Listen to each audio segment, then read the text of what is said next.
This is A is for Adversity, a podcast about navigating the obstacles in life. Thanks for joining us this season as we talk about how a community can help. I'm Jen. And I'm Rachel. We're here to be a part of your community this year as we learn together. This is episode C, Creating Community. During the break between seasons, I was recommended a podcast called The Lazy Genius Podcast. And I love it so much. I say that about almost every new podcast that I listen to. Oh, I'm just obsessed. But this podcast is hosted by a woman named Kendra Adachi, and she's written a couple books, and she'll share on her podcast occasionally what is saving her life currently. And so I'm going to borrow those words and share that she is saving my life lately. So if you haven't heard of the Lazy Genius podcast, look it up or look up her book, The Lazy Genius Way. So good and so applicable and practical and just everything you need right now, I promise.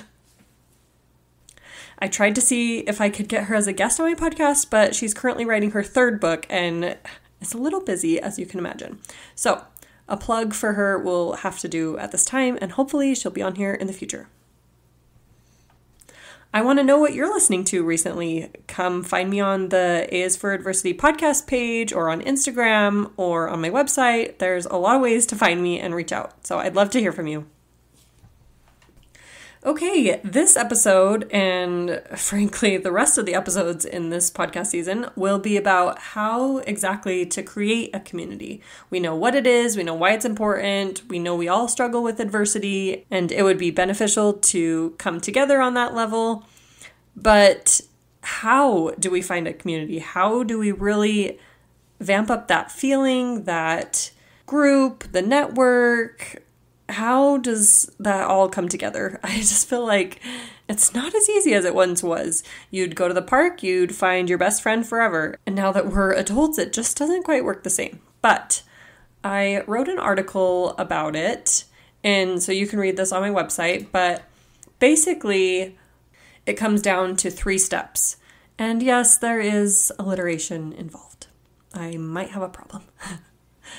Step 1 is create. Just like we were talking about last week with the boundaries, it is important to define a physical area so you can narrow your focus and energy. Now, this doesn't mean we're excluding people or that we're not caring about other ones. It just helps give us a container. It helps us really visualize what our community looks like, who is in our geographical area, who's part of our village.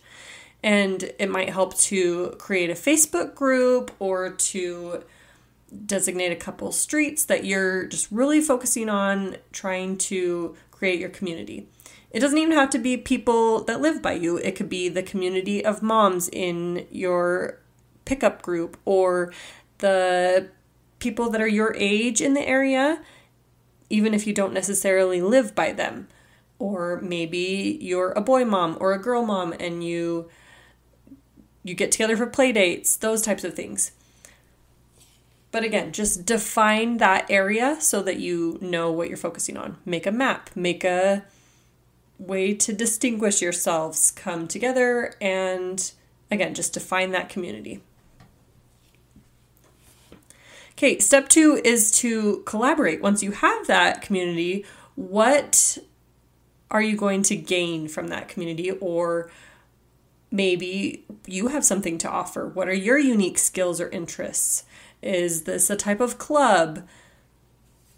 Friends are often made in the moments you say, me too. Just like I was talking about with community, there's that commonality, the interest, the value, the goal. What's driving you all or bringing you all together? What do you value? What do you spend your time doing? What do you spend your money on?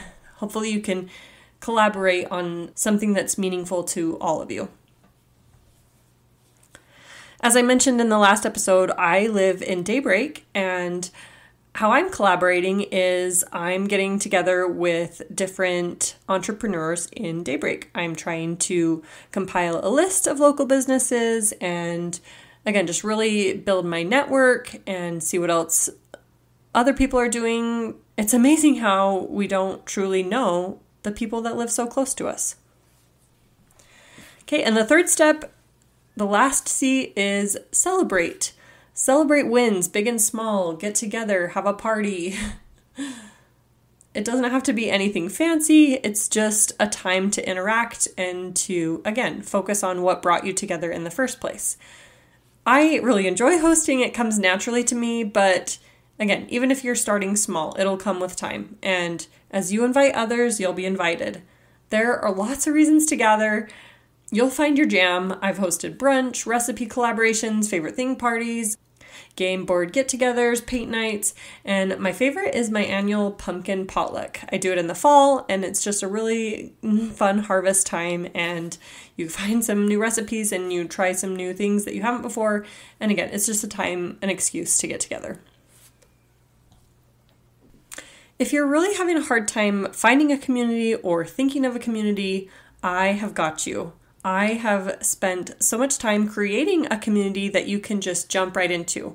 All the information is on my website, aisforadversity.com/boost, and that's exactly what a community is. It just gives you a little boost. It's a little way to make life a little bit more manageable, a little bit more collaborative, and just a way to feel like you're not in this alone. So if you find yourself wanting a community, come find us. We are the Sunshine Community, and there is a place for you there.